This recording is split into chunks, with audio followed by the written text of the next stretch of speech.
We are here at Red Pig Tools with Bob Denman, and we're going to be talking today about tools that really are unusual looking, and they're not necessarily new. They've been around for a while, some of them, but you're kind of bringing a comeback to them.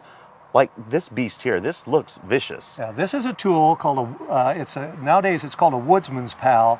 It was a tool that was originally designed for the Marines to use as a jungle knife to hack back jungle in World War II, and it has this particular one is about twice as thick and has twice as long a handle. It's heavy, but it's used as a slashing tool. And you can attack a patch of Himalayan blackberry and get through it in very short order. I did that a couple of weeks ago here on the property. So it's similar to a machete almost. Right, it's a form of machete. Nice. And this almost looks like a pickaxe to me, but I see that it isn't really. Right, this tool right here is very common in Europe, and they used to be more common here, and it's a hop hoe. Really? It's used for working in and among hops, and it has very long blades. It's a form of mattock, but you can get in tight spaces or a little wider spaces, and you can sink it in deep, or you can just use it for hoeing. Nice. Now, this next one, Bob, kind of reminds me of Bart Simpson. Yeah, this is a really unusual tool. It's a tool that comes from England, and there they call it a duckfoot cultivator, and it's generally used around the garden. This curved blade, whenever you have a curved blade, is for chopping with, and this dragon's tooth here is used for breaking up clods. You can use the V portion for pulling furrows, and you can use the flat of the tool for firming up a bed, and it's an excellent tool. I sell them mostly to people who have community garden plots, because it's one tool you throw in your truck. It's good for the whole. So you don't have to take a whole slew of them with you. You've got them all right there. Right. This next tool, this is a tool that again was around for a long time, largely went away and has come back. This is a two-prong cultivator, and it's for working over row. Imagine that row of nails as a row of crop, and you can cultivate down both sides.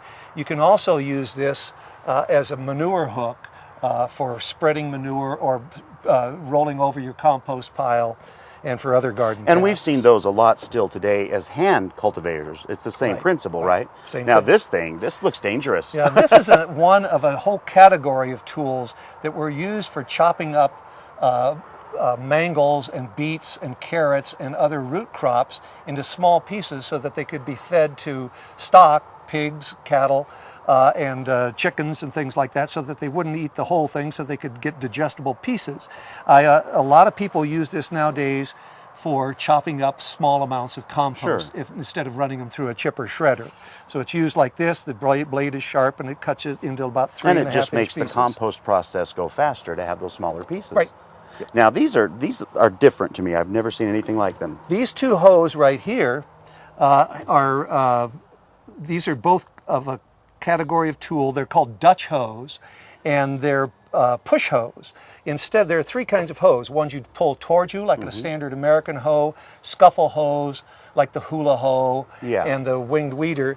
And this one, which you use pushing away from you as you walk backwards, but it's the most powerful form of hoe in that you can turn your back to whatever you're weeding, and you can thrust like this, and you can cut through something like a big blackberry cane or thistle dot. But you're really putting like a lot of power into that way. Yeah, fascinating. Just like as if you were pushing a boat down a canal in Europe. Now this could be Batman's hoe. Yeah. It looks a lot like a bat. These tools right here are ridgers.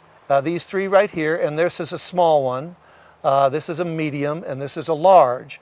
And they're basically plows on the end of poles, and you pull them through to make furrows.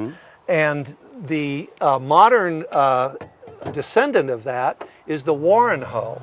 And the Warren hoe, somebody apparently named Warren, figured out that if you took one of these ridgers, the small one, and bent it flat, you could then use the hoe for scratching a furrow, but you could use the side for weeding. Where these, you can't do any weeding with them. The difference is that this, you have to scratch a furrow because the dirt accumulates in front, spills out to the side, and falls back in the furrow.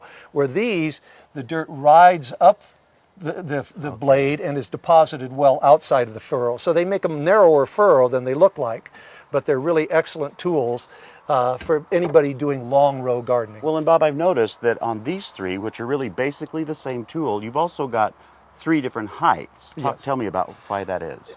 We have different height of people. That's a simple answer, isn't it? Yep. So they all come. This one could come in the long handle as well. Yes, all of the tools that I make, long handle tools, come in 4 sizes of handles from 54 through 72 inches. And Bob, you also do a lot of custom work for people too if they come in and want a certain tool. Yep.